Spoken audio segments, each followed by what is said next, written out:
FIFA has never liked Cristiano Ronaldo, and what they did to silence the greatest goalscorer in history will shock you. This isn't just another conspiracy theory. This isn't just another story about football politics. This is the documented evidence of how FIFA systematically worked to diminish the legacy of the one player they couldn't control. From early award snubs to public mockery by FIFA's president, from deleted congratulatory posts to unexplained omissions, from changing criteria to strategic silence, the pattern is undeniable.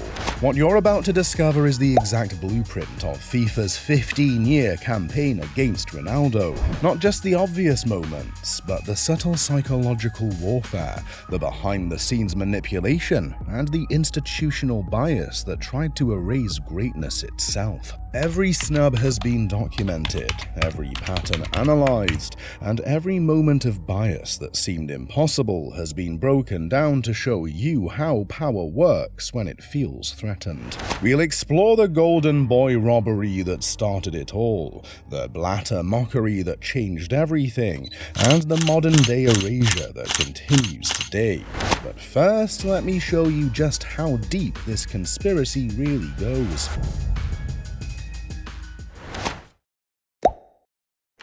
But what if someone told you that FIFA's president once publicly mocked Ronaldo on stage while praising his biggest rival? Oxford Union, 2013. Sepp Blatter takes the stage, the most powerful man in football, about to humiliate the world's best player. The question came from the audience: Lionel Messi or Cristiano Ronaldo? Blatter's response was devastating. "Lionel Messi is a good boy," Blatter began. The crowd chuckled. "And the other one?" He paused for effect. "The other one, this is something else." Then came the killing blow. "He's like a commander on the field of play." Blatter stood up, puffed out his chest, mimicked Ronaldo's celebration. The audience erupted in laughter, but the mockery wasn't finished. "One of them spends more time at the hairdresser," Blatter continued. The implication was clear, the bias was obvious, the humiliation was complete. This wasn't just a joke. This was the president of FIFA publicly ridiculing one of the sport's greatest players on stage, for laughs, for effect. Ronaldo's response was swift and dignified. The video shows the respect and consideration that FIFA has for me, for my club and my country. Much is explained now, but the damage was done. The mask had slipped. FIFA's true feelings were exposed. That moment in Oxford wasn't just a joke. It was a declaration of war from football's governing body against its most successful player. But the bias against Ronaldo didn't start with Blatter. It began when he was just a teenager with the world at his feet.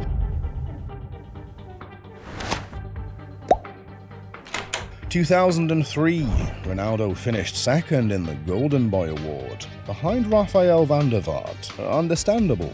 2004, Wayne Rooney took the prize. Fair enough. But 2005 was different. 2005 was Robbery. By then, Ronaldo had exploded onto the world stage. 9 goals and 9 assists for Manchester United. Standout performances in the FA Cup, World Cup qualifying campaign. 13 goal contributions in 12 matches for Portugal. He wasn't just dazzling crowds, he was producing, he was delivering, he was dominating at the highest level. Then the announcement came: Lionel Messi, winner of the 2005 Golden Boy Award. Messi, who had played 9 senior matches that season. Messi, who hadn't scored in domestic cups. Messi, who lit up the Under-20 World Cup. An impressive feat, no doubt. But Ronaldo didn't even play in that tournament. He was dominating at the top level, against men, against the world's best. The message was clear. The award wasn't just about performance, it was about narrative, it was about style, it was about preference. And in that moment, Ronaldo learned a harsh truth. In FIFA's eyes, he wasn't their preference.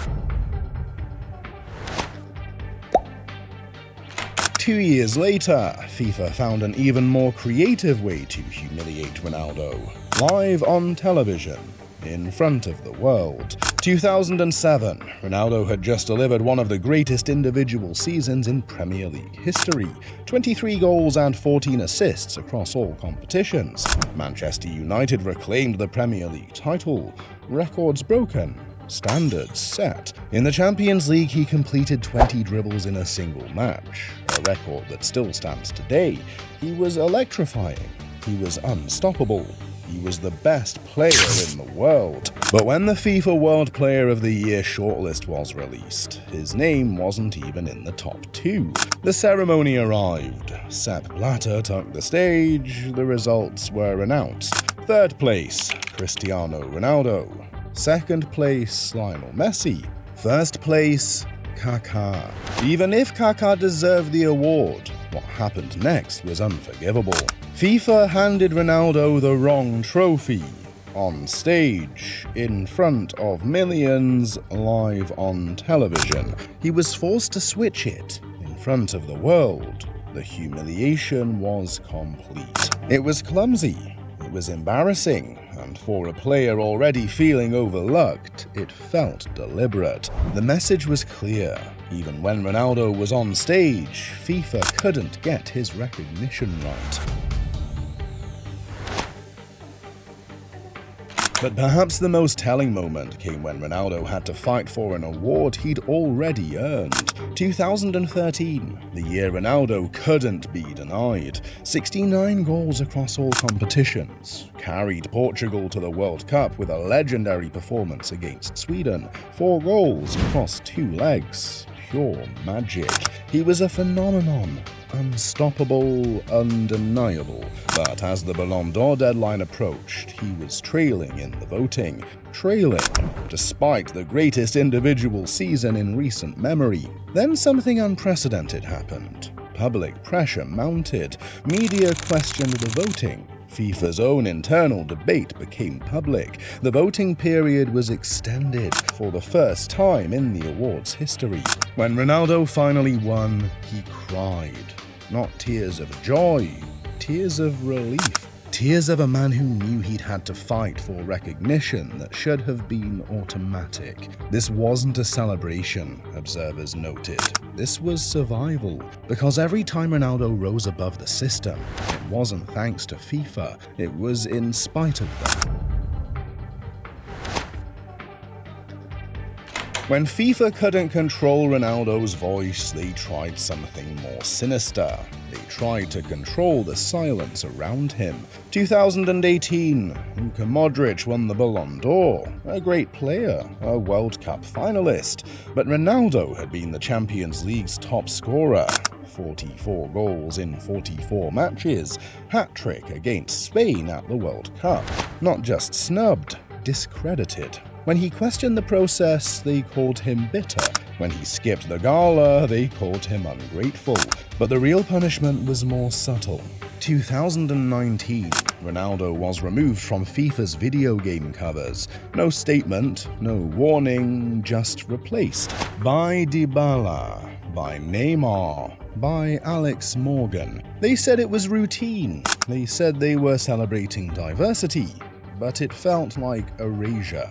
When Salah won the award for a goal that didn't even win Goal of the Month. When Ronaldo's Champions League bicycle kick, one of the greatest in history, was sidelined. When his post-match frustrations made front-page scandals while others did worse with warnings. The pattern was clear. Punish the man through the machine.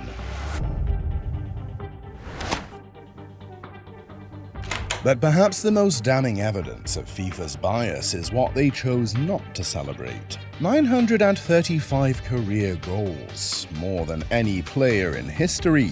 Trophies across England, Spain, Italy, and Saudi Arabia. Champions League all-time top scorer. European Championship legacy written in numbers. But when Ronaldo hit 700 goals, FIFA said nothing. When he became the all-time top international scorer, there was no official tweet, no press release, just silence. The contrast was stark.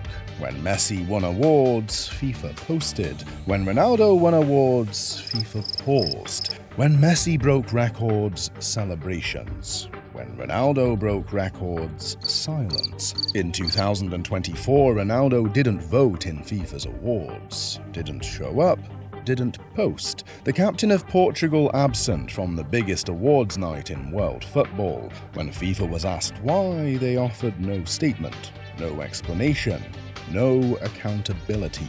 Because when the narrative doesn't fit, they erase it quietly, without fingerprints, without fallout. But why would FIFA wage war against their own sport's greatest ambassador? The answer is simple: control. Every organization needs a face, a global ambassador, a symbol of values, someone who doesn't just win but represents. FIFA found that face in Lionel Messi. Quiet, humble, politically safe, a man who never challenged the room. But Cristiano Ronaldo was never going to be that. Too loud, too muscular, too unapologetic. He didn't wait to be marketed, he marketed himself. From Madeira to Manchester, he built a global empire without leaning on FIFA. When Messi fit the mold, Ronaldo rewrote it. He wasn't just a player, he was a brand. Hotels, fragrance lines, fitness empires. That independence scared them, because Ronaldo didn't belong to them. He never played by their PR rules. He never softened his interviews. He never hid his ambition. And in a game run by bureaucrats and branding consultants, Cristiano Ronaldo wasn't a product they could shape. He was a force they couldn't contain. So what do institutions do with someone they can't mold? They don't confront him, they exclude him. Silently, systematically, publicly.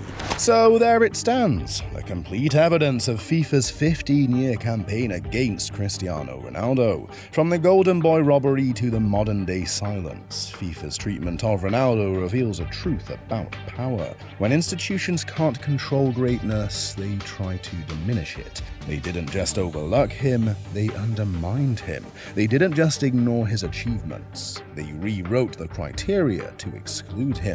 They didn't just fail to celebrate him, they actively worked to erase him. But while FIFA tried to control Ronaldo's legacy through politics and bias, there's another story of a player who overcame institutional rejection through pure determination and ice-cold brilliance. If this story of institutional bias shocked you, make sure to subscribe for more untold stories from football's corridors of power. And let me know in the comments, do you think FIFA's treatment of Ronaldo was deliberate bias or just unfortunate coincidence? Your thoughts help shape future investigations. The next video reveals how this dumb reject outplayed everyone. Because while Ronaldo fought FIFA's institutional bias, Cole Palmer fought everyone who said he wasn't good enough and proved them spectacularly wrong.